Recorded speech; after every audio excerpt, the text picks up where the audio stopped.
Assalamualaikum dear students, welcome to my YouTube channel The Expert Mathematician. I am your teacher Fizan Ahmad. Students, आज हमारा point set topology का lecture number 14 है. इसके अंदर हम डिजिटल लाइन टोपोलॉजी को डिस्कस करते हैं. डिजिटल लाइन टोपोलॉजी क्या होती है? हम बेसिस से टोपोलॉजी जनरेट करते हैं और बेसिस के एलिमेंट किस तरह के होंगे? बी बेसिस के एलिमेंट को डोनेट कर रहा है, एन क्या है? कोई हम इंटीजर लेंगे. अब डिपेंड करता है कि एन वेरी करेगा. अगर एन हमारे पास ओड होगा तो ये बी जो है ये सबसेट किस तरह का होगा? सिंगलटन की तरह का होगा. अगर हमारे पास एन इवन होगा तो ये सबसेट जो है वो इस तरह का होगा. यानी एन इवन है तो इवन से एक माइनस करेंगे और एक प्लस कर देंगे. मिसाल के तौर पर अगर मैं कहूँ कि n हमारे पास 7 है तो हम bn क्या बनेगा, यानी इसका सेट अंदर क्या बनेगा? इसके अंदर सबसेट्स होंगे, इंटीजर्स में से लेंगे. 7 अगर देखो तो ये 7 क्या है? ओड से बिलोंग करता है जी. तो ओड में हमने क्या किया? सिंगलटन आएगा, यानी इस तरह का होगा, सिंपल 7 होगा. ठीक है. और इसी तरह अगर हम n को यहाँ पर 8 लेते हैं तो ये इवन से बिलोंग करता है, तो b ऑफ 8 क्या आएगा? 8, 7 और फिर 9. ये सबसेट्स होगा और ये जो है ये सेट ऑफ इंटीजर ही है. तो इस तरह की बेसिस से जो हम टोपोलॉजी जनरेट करते हैं उस टोपोलॉजी को कहते हैं डिजिटल लाइन टोपोलॉजी. हम इसको डायग्राम से भी देख सकते हैं.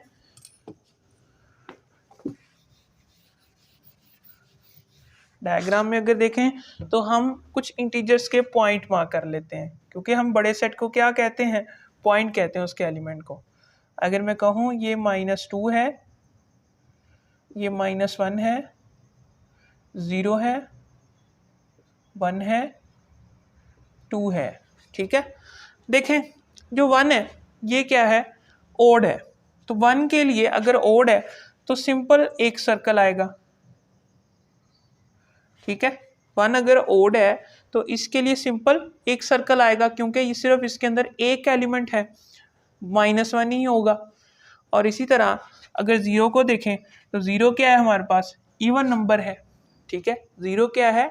इवन नंबर है.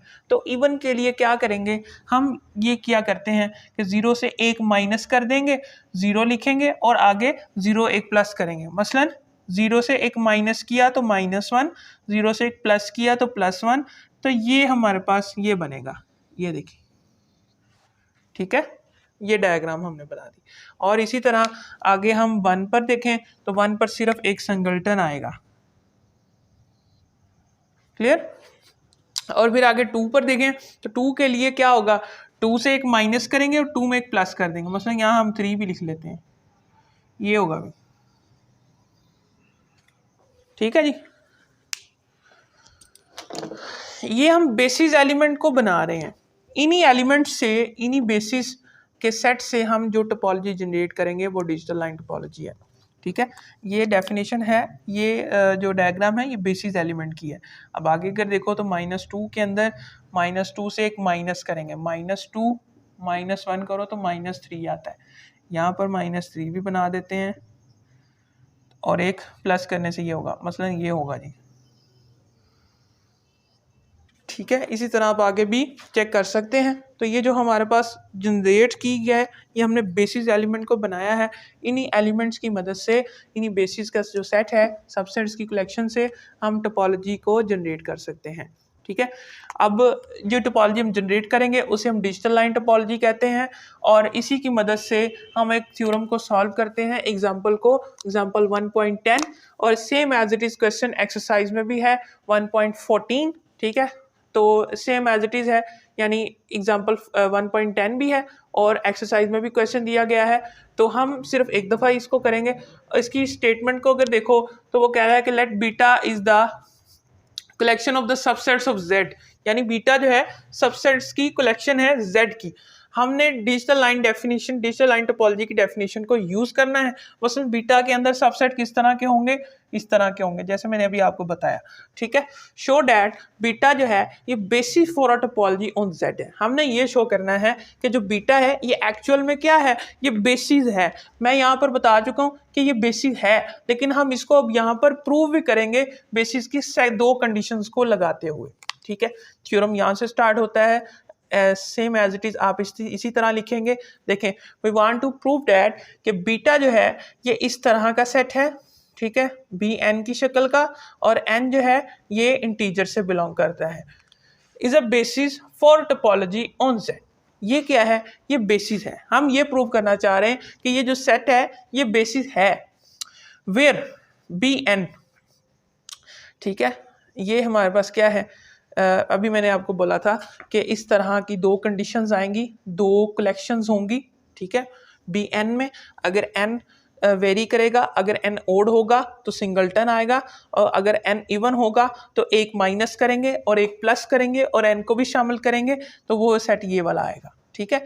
The topology generated by the basis, ये वही डेफिनेशंस को लिखेंगे एक दफा दोबारा, is called the digital line topology, or we can check all the axioms for a basis of topology on Z। हम यहाँ पर axioms को अप्लाई करते हैं, दो axioms हैं बेसिस की, दो कंडीशंस हैं, उन कंडीशंस को लगाते हैं और जो पॉसिबिलिटीज बनेंगी उनको अप्लाई करेंगे और देखते हैं कि ये जो सेट है हमारे पास बीटा, ये बेसिस है Z के ऊपर, ठीक है। बेसिस फॉर टोपोलॉजी यानी जो Z पर टोपोलॉजी जनरेट करेगा वो डिजिटल लाइन टोपोलॉजी होगी, और हम यहाँ पर शो करेंगे कि ये बेसिस है, ठीक है। देखते हैं अभी, देखिए यहाँ पर जो हम फर्स्ट कंडीशंस को सेटिस्फाई कराएंगे, देखिए यहाँ पर B1 सेटिस्फाई करेगी, क्यों, क्योंकि एवरी एलिमेंट ऑफ Z यानी Z के सेट में से हर एलिमेंट जो बीटा के सबसेट्स हैं B उनमें बिलोंग करेगा। कैसे, हम यहाँ पर दो केस बनाते हैं। केस 1 देखो, तो हमने कहा कि इफ अगर n set of even integer से बिलोंग करता है तो हमारे पास जो Bn है, जो बीटा का सबसेट्स Bn की शक्ल में होगा, तो वो किस तरह होगा, n-1 n+1 by the digital line topology, जो हमने बेसिस को डिफाइन किया था उसके लिहाज से। मिसाल के तौर पर देखें, अगर हम n को चूज करते हैं 4 और सेट ऑफ इवन इंटीजर से बिलोंग करता है, सो B4 क्या होगा, एक माइनस करेंगे और वो एक्चुअल नंबर वही आ जाएगा और एक प्लस करेंगे, तो ये हमारे पास एक सेट बनेगा।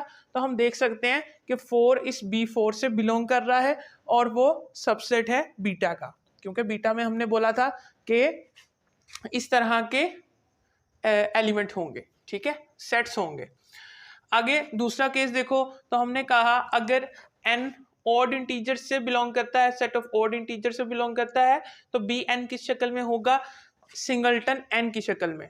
मिसाल के तौर पर अगर हम n को 5 चूज करते हैं तो B5 क्या होगा, सिंगलटन 5, और वो हमारे पास इस B5 से बिलोंग करेगा और वो सबसेट होगा बीटा का। तो हमने पहली कंडीशन क्या कही हुई है कि हमने n को बिलोंग करवाना है किसी एक Bn से और वो सबसेट हो बीटा का, तो वो हम कह देते हैं कि फर्स्ट कंडीशन हमारे पास सेटिस्फाई हो जाती है, तो हम कह देते हैं फर्स्ट कंडीशन ओके हो गई है। क्लियर। तो अब आगे B2 की तरफ अगर चलें तो हम कहते हैं कि 3 पॉसिबिलिटीज हमारे पास बनती हैं, क्योंकि m और n जो हैं कंसेक्यूटिव इंटीजर्स बन जाते हैं या फिर ऑड इंटीजर बनेंगे। m और n सेट ऑफ इंटीजर से बिलोंग करते हैं, 3 पॉसिबिलिटीज बनेंगी। m और n both are odd integers, यानी दोनों क्या है, ऑड होंगे। अब ऑड के केस में हमारे पास हमने पढ़ा हुआ है कि ये आता है सिंगलटन की शक्ल में होगा, ठीक है। तो हम कह देते हैं अगर Bm है और वो सिंगलटन में आएगा, इसी तरह Bn वो भी सिंगलटन की शक्ल में लिखा जाएगा। नोट देखें, अगर हमारे पास दो ऐसे सेट्स जिनका इंटरसेक्शन लिया जाए वो हमारे पास फाई आए, तो हम कहते हैं ये डिसजॉइंट सेट है।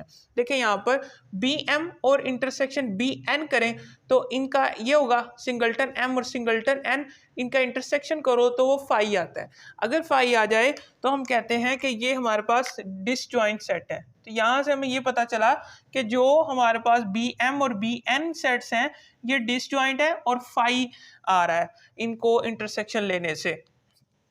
एंड आगे देखो, तो अगर फाई आ रहा है तो वो बी फाई एक हमारे पास मौजूद होगा, उसमें से बिलोंग करेगा और वो इनका सबसेट हो सकता है।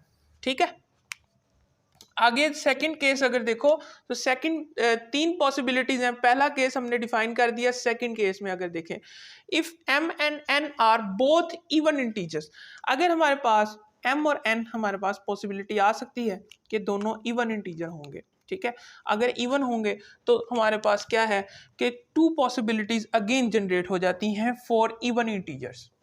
पॉसिबिलिटी वन देखो तो both m and n are consecutive even integer. मिसाल के तौर पर कंसेक्यूटिव किसे कहते हैं कि साथ साथ इवन इंटीजर हैं। क्या होंगे, 2 है तो 4 होगा, फिर 6 होगा, फिर 8 होगा, फिर 9 होगा। Even consecutive even integer.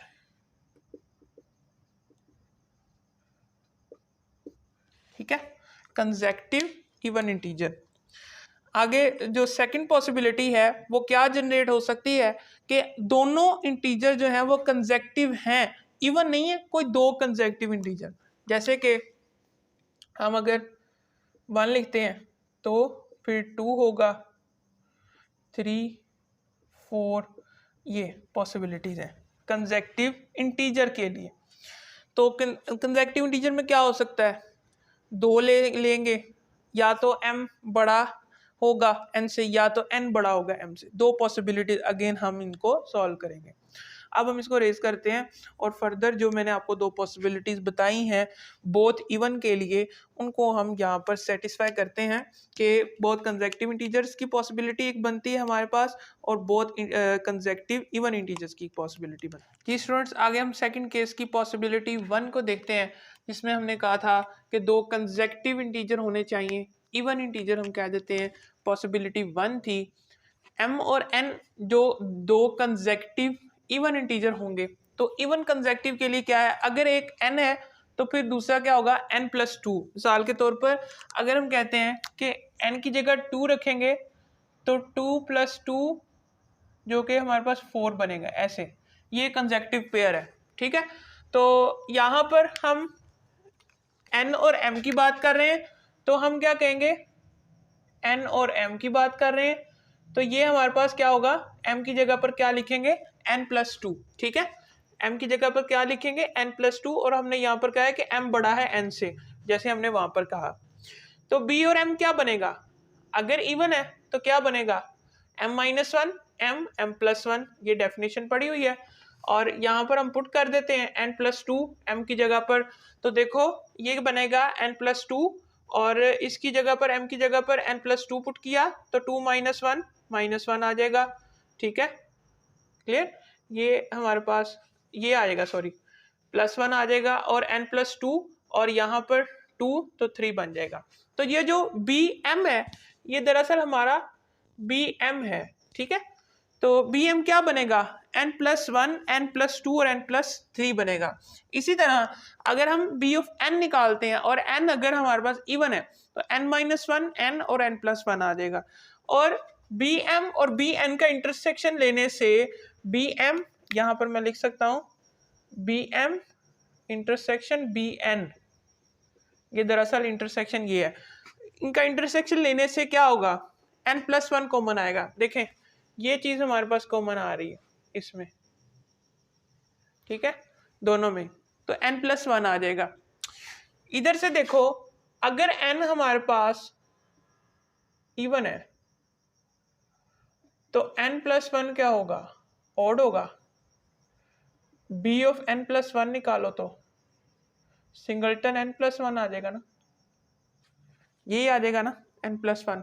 तो देखें यहाँ से जो n+1 है ये इसमें बिलोंग करेगा और ये सबसेट है इसका, ये हमारे पास यहाँ पर ऐसे आ जाएगा। तो हमने यही शो करना होता है, यही शो करना था कि n बिलोंग करता है b ऑफ n से और वो सबसेट है, यहाँ पर कुछ भी मैं अगर कोई तीसरा नंबर ले लूँ, r ले लेता हूँ, b of m intersection b of n। तो हमने यही शो करना था कि ये इसमें से बिलोंग करता है और ये सबसेट है इन दोनों की इंटरसेक्शन का। तो हमने यहाँ से ये शो कर दिया कि n+1 कोई एक नंबर है और ये किससे बिलोंग कर रहा है, सेट ऑफ इंटीजर से, ठीक है। और ये किसी एक b जो सबसेट है बीटा का, x का सबसेट है बीटा की कलेक्शन में मौजूद है और वो इनकी इंटरसेक्शन का क्या है, सबसेट है। तो यही शो करना होता है सेकंड कंडीशन में, तो हमने यहाँ से ये शो कर दिया। इसी तरह सेकंड पॉसिबिलिटी के लिए हमने क्या कहा था कि हमारे पास कंसेक्टिव इंटीजर होने चाहिए। पहले हमने इवन की बात की थी, इधर हम कंसेक्टिव इंटीजर की बात करते हैं। हैव टू पॉसिबिलिटीज, हमारे पास दो पॉसिबिलिटी आती हैं, या तो हम m को बढ़ा लेंगे n से या तो हम m को छोटा लेंगे। अगर हम m को बढ़ा लेते हैं नंबर, तो देखें हम यहाँ सपोज कर लेते हैं n हमारे पास इवन नंबर है। जैसे देखो कि अगर मैं कहता हूँ कि n अगर 2 है तो m क्या होगा, 2 + 1, तो ये 3 हो जाएगा ना। तो कंसेक्टिव इंटीजर है ना, ये कंसेक्टिव पेयर है। जैसे यहाँ पर ओड का बताया था, ये इवन, ये उस तरह इंटीजर्स का कंसेक्टिव पेयर है, ठीक है। तो b ऑफ n क्या होगा, b ऑफ n, n हमने क्या लिया, इवन लिया, तो उसकी इवन की डेफिनेशन क्या थी, n-1 n+1। और b ऑफ m क्या है हमारे पास, ये सिंगलटन है क्योंकि m को हमने सपोज किया था ओड, ठीक है। तो अगर हमने यहाँ से अभी कहा कि ये क्या फार्मूला बना रहा है, m = n+1, जैसे कि ये इधर देखें, ठीक है। तो इसकी जगह पर मैं यहाँ पुट कर दूंगा n+1, जो कि ये हमारा आ जाएगा, और इन दोनों में इंटरसेक्शन देखो ये चीज़ कॉमन आ रही है, ठीक है। तो इसका और इसका इंटरसेक्शन लो तो ये आ जाता है। तो ये हमारे पास इस तरह का हम एक और जनरेट कर सकते हैं इसके एलिमेंट से, जो कि n+1 है, और हम कहेंगे कि n+1 जो है ये बिलोंग करता है इससे, और ये क्या है, ये सबसेट है किसका, b of m intersection of b of m। यही हम शो किया करते हैं जैसे मैंने यहाँ पर आपको बोला था। इसी तरह हम दूसरी पॉसिबिलिटी के लिए बात करते हैं, जब हम m को छोटा लेंगे। अगर हम m को छोटा लेते हैं, इवन लेते हैं, तो n क्या होगा, ओड होगा, ठीक है। तो कंसेक्टिव इंटीजर का ये है ना कि अगर आप इवन लेते हैं एक को, दूसरा क्या होगा, ओड होगा। इस लिहाज से अगर m इवन है तो इवन की डेफिनेशन ये होगी m-1 m और m+1, ठीक है। इसी तरह अगर n ओड है तो ओड की डेफिनेशन सिंगलटन आ जाएगा। हमने इनको कंसेक्टिव माना है, तो कंसेक्टिव के लिए क्या होता है, एक ऐड कर देते हैं। तो छोटा कौन सा है, m है, तो m में हम एक ऐड करेंगे तो n बनेगा। तो n बनाने के लिए m में एक ऐड करेंगे, कंसेक्टिव इंटीजर है, एक ऐड कर दिया करते हैं, ठीक है। तो n की जगह पर मैं लिख देता हूँ m+1। तो इनमें देखो कि हमारे पास यहाँ कॉमन आ रहा है m+1, हमारे पास यहाँ पर दोनों सेट में कॉमन आ रहा है जब हम इनका इंटरसेक्शन लेते हैं, ये आ रहा है। अब इस लिहाज से हम बना सकते हैं,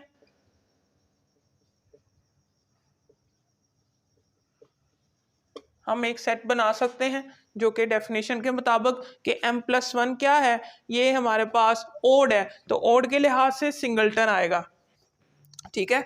तो हम कहेंगे कि m+1 बिलोंग करेगा इसमें से, और ये सबसेट है इनका। तो हमने यहाँ से शो कर दिया कि सबसेट्स जो हैं, ये बेसिस की जो सेकंड कंडीशन है ये सेटिस्फाई होती है सेकंड पॉसिबिलिटी में भी। अब जो थर्ड केस था जिसमें हम कोई डिफरेंट लेंगे, एक m को हम ओड लेंगे और n को हम इवन लेंगे, तो उसके लिए हम चेक करते हैं, वो भी एज इट इज़ इसी तरह होगा कि हम m को इवन लेंगे और n को ओड ले लिया करेंगे। तो उस लिहाज से ये हमारे पास तीनों केसेस सेटिस्फाई होते हैं। तो हम कहेंगे कि ये बीटा है, ये बेसिस फॉर अ टोपोलॉजी है डिजिटल लाइन टोपोलॉजी के लिए, ठीक है।